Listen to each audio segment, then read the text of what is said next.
দেখভাল আমি করি। আমারই ছোট ভাই, তারই ছেলে সাম্য। যারা জড়িত তাদেরকে দূরত্ব ধরে আর একটা বিচারের ব্যবস্থা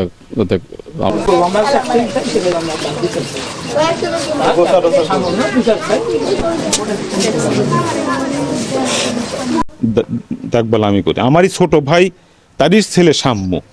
এই সাম্যর মৃত্যুতে আমার পুরা ফ্যামিলি একেবারে ভাঙ্গা পড়ছে। এই ছেলেটার মা নাই, সবাই মানে ইতিম হিসাবে তাকে অত্যন্ত দরদের সহিত তাকে দেখে। আর সেই ছেলেটা এইভাবে চলে গেল, আমরা তার মাকে পরজন্মে কি বুঝটা দেবো, এইটাই আমাদের বুঝে আসতেছে না। হ্যাঁ, তা আমার দাবি বর্তমান সরকারের কাছে, প্রধান উপদেষ্টা ইউনূসের কাছে, জাহাঙ্গীর স্বরাষ্ট্র উপদেষ্টা জাহাঙ্গীরের কাছে, সন্ত্রাসী যেই হোক, মাটির তলেও যদি থাকে, পুলিশ ইচ্ছা করলে সেটা খুঁজে বাই করতেই পারে।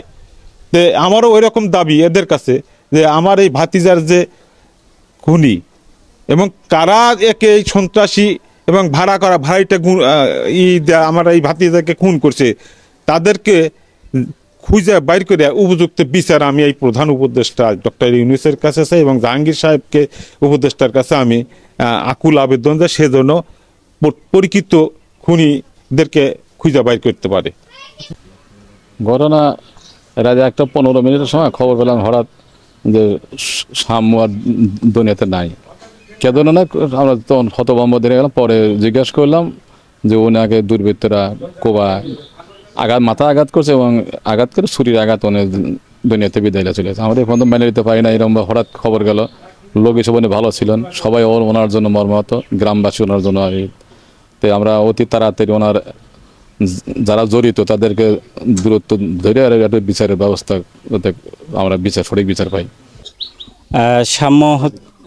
সাম্য আমাদের পাড়ার ছেলে, আমার ছোট।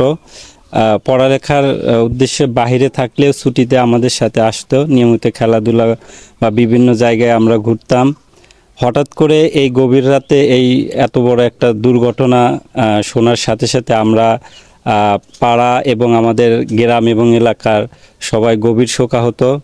আমরা চাই মাননীয় প্রধান উপদেষ্টা ডক্টর ইউনূস বিষয়টা হস্তক্ষেপ করুক এবং ঢাকা বিশ্ববিদ্যালয়ের ভিসি মহোদয়, প্রক্টর মহোদয় বিষয়টা সুষ্ঠু তদন্ত করে দ্রুত বিচারের আওতায় আনুক দোষীদেরকে।